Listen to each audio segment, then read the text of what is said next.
Hi guys and welcome back to the channel. This is Erica and for today's video, tayo ay mag-fill up ng ating Schengen Application Form. So first and foremost, kailangan alamin muna natin saan natin makukuha yung ating official form. So para dyan, pupunta muna tayo sa Google and then just type VFS and then click this first one, yung for individuals. And then I am applying from, what country you're from, and ilagay na lang natin yung, kunwari ako yung nag-a-apply ulit, so to the Netherlands. Ayan.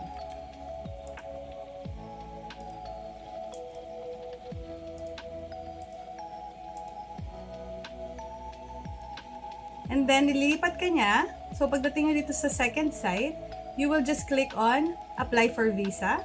Start now. Ayan. Medyo marami lang pipindutin para makita nyo yung site kung saan kukunin. And then, ready to apply. And then, apply now. Ayan. So, nandito na tayo sa ating third site. Okay, Kingdom of Netherlands. So, depending nga kung anong country ka.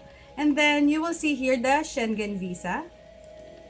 Click on that and all you need to do is scroll all the way down. And as you see, download the Schengen Visa Application Form in English. So, pindutin lang natin yan. And then, this is our application form. So, this is 8 pages. Kasi yung pang 9th page is blank. We're just gonna download this so that we are able to edit it. So, i-edit na rin natin siya today. So, ayan guys, i-fill up na natin yung form. So, just click on this one, yung sa text. And then, surname. Shoson. Mas gusto kong all caps, guys. And don't worry kung color blue yan. It's fine. Ako, mas gusto ko pa nga yung color blue kasi mas visible siya. The next one, surname at birth. So, this is your middle name. Okay? For me, it's Gabriel. And then, first name. Kung meron kang first, second name, so, ilagay nyo siya dyan. So, lagay ko na lang muna is Erica. And then, you can adjust that para mas legible siya tignan. And then, do not touch this right side kasi this is for the officials. And then, here, remember, kapag kayo ang maglalagay ng date, it's always day, month, year. So, nagtanong ako, ganyan daw talaga sa Schengen area. Kapag nagsusulat sila ng date, laging ganyan. So, kunwari, yan, lagyan natin ng 31-12 para makita nyo malinaw kung nasan siya dapat nakalagay. Kunwari yan. And then, place of birth. So, ako dito nagkamali ako. Nilagay ko lang Metro Manila. Pero, dahil pinanganak ko San Juan, Metro Manila, dapat ganyan siya. Okay? And then, country of birth is Philippines. Okay, current nationality. Of course, Filipino. And then, next one, kung meron kayong nationality na iba from your birth, then pwede nyo lagay dyan. Pero kung wala, or same lang, just put NA. So, NA is not applicable or not available. Word of advice, kapag kayo nag-fill up ng form, huwag kayong maglalagay or mag-iiwan ng blank. Just put NA. Okay? And then, let's put an X here. Sa female, an X. And then, your civil status. And then, parental authority, kung meron kang legal guardian or anything. So, sa akin, it's not applicable. And then, kung meron ka ng national ID, you could write it down here as well. Ako, wala pa. So, NA lang din siya. And then, for the travel documents, ilalagay nyo dito is kung pareho lang kayo ng passport ko na brown, yung normal, it's an ordinary passport. And then, we move here sa baba, which is number of your passport. So, number of your travel document. For kunwari PH 1, 2, 3, 4, 5, 6, 7. Yan.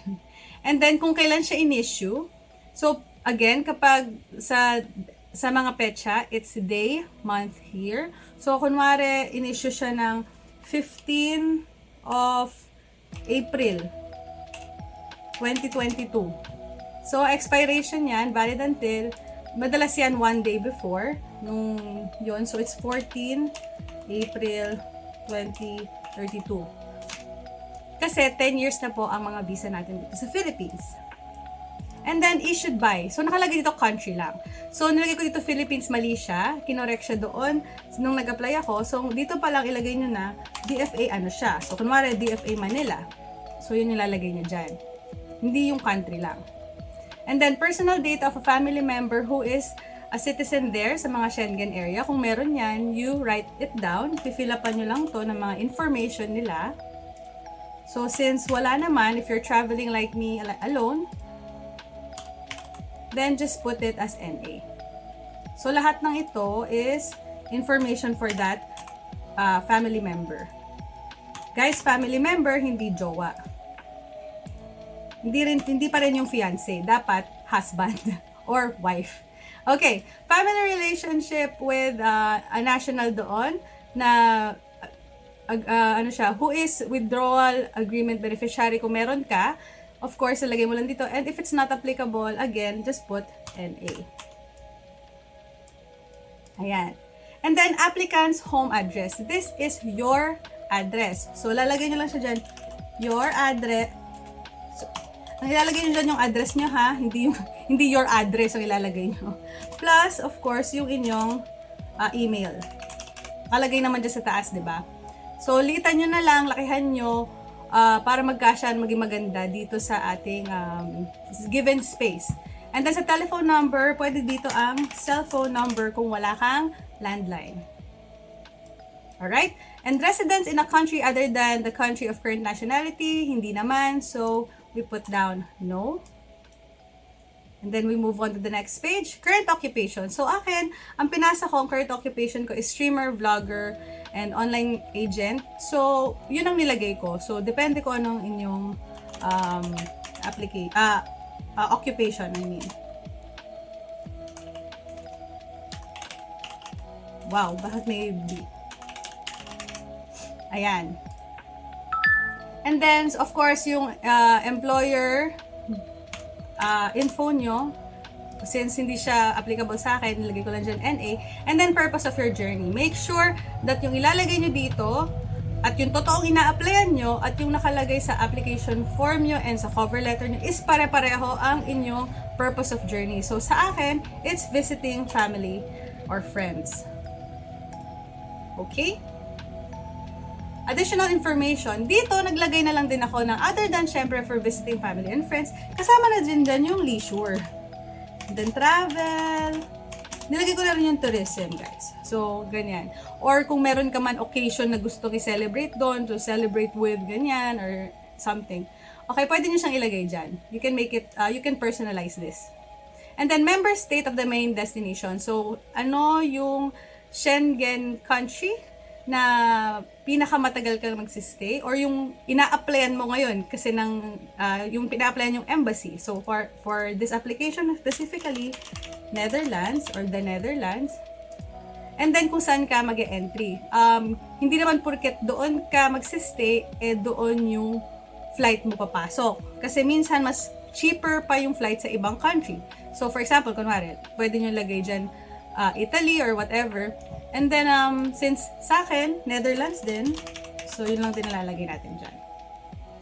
Okay, number of entries. So dito, I would advise you to just put single entry. Parang feeling ko mas maganda ang approval rate kung ganyan.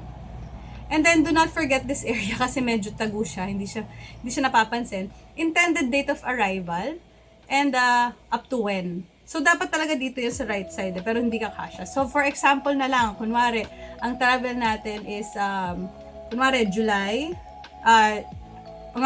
date, month, year, kunwari, July 2.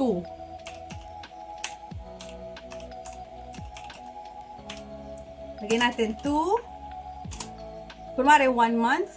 So, ayan, 08-2024. So, ayan siya. Do not forget this area. Okay?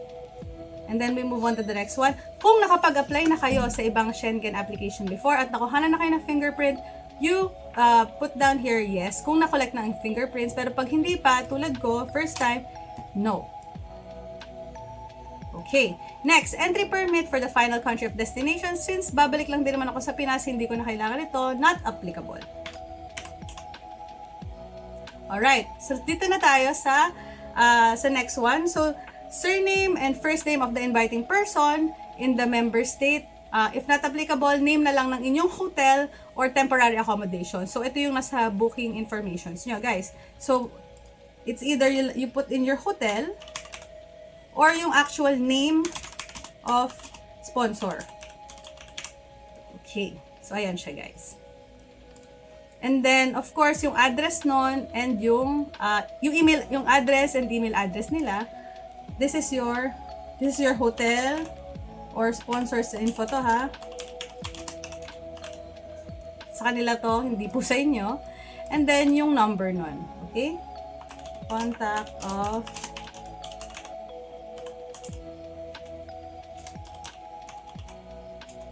okay. So, ilalagay nyo lang dyan yung contact number. Di na ako naglagay ng pinaka-example lang, masyadong mahaba. Alright. Kung meron naman nag-invite sa'yo na company, then dito nyo siya ilalagay, dito yung information nila. Since hindi po company ang nag-invite, not applicable. Not applicable. Again, I say it again, do not leave anything blank. Okay, last one, cost of traveling and living during the applicant's stay is covered by sino? Kung ikaw magpa-finance, then mark mo ito. And then, ano yung mga financial means mo to support yourself? For example, is cash. Kunwari, meron kang credit card. Ayan. Kung meron ka ng prepaid accommodation, pwede nyo na nilagay dyan kasi ngayon kung meron ka ng hotel. And others, like for example, kung meron kang PayPal, mga ganon, Alipay, PayPal, Alipay, or online banking. So, pwede nyo siyang ilagay dyan, okay? And then, kung yun nga yung kung meron kang sponsor, minark ko siya dito. Kasi meron akong sponsor, host, yung referred ko sa field number 30. So, I would put an X here again. And ano ba ang in-sponsor niya sa akin, which is yung accommodation provided. Okay. Ayan, guys. So, yun na yung last part. Don't forget to read ito, yung parang terms and conditions. Don't forget to read that. And then, dito sa place and date, this is your appointment date. Okay? And appointment place. So, pwede nyo lagay VFS Makati or you could just write Makati. And then, kunwari ang appointment date, o yung sa akin na lang din, naging 26 of April. Ayan. And then, all you need to do, save this, print it out on an A4 paper, and then sign here. So, ganun lang kadali, guys. Madaling-madali lang. And kung meron kayong question tungkol dito or any other na pwede ko kayong baka matulungan, just leave it on the comment box below. So, ayun. Sana nag-enjoy kayo. And, good luck on your application. I hope to see you there or to share stories with you in the Schengen area. So, kung hindi ka pa subscribe, marami pa akong videos about this application. So, don't forget to subscribe to this channel. Follow me on my social media accounts. This is Egg signing off. Enjoy! Bye!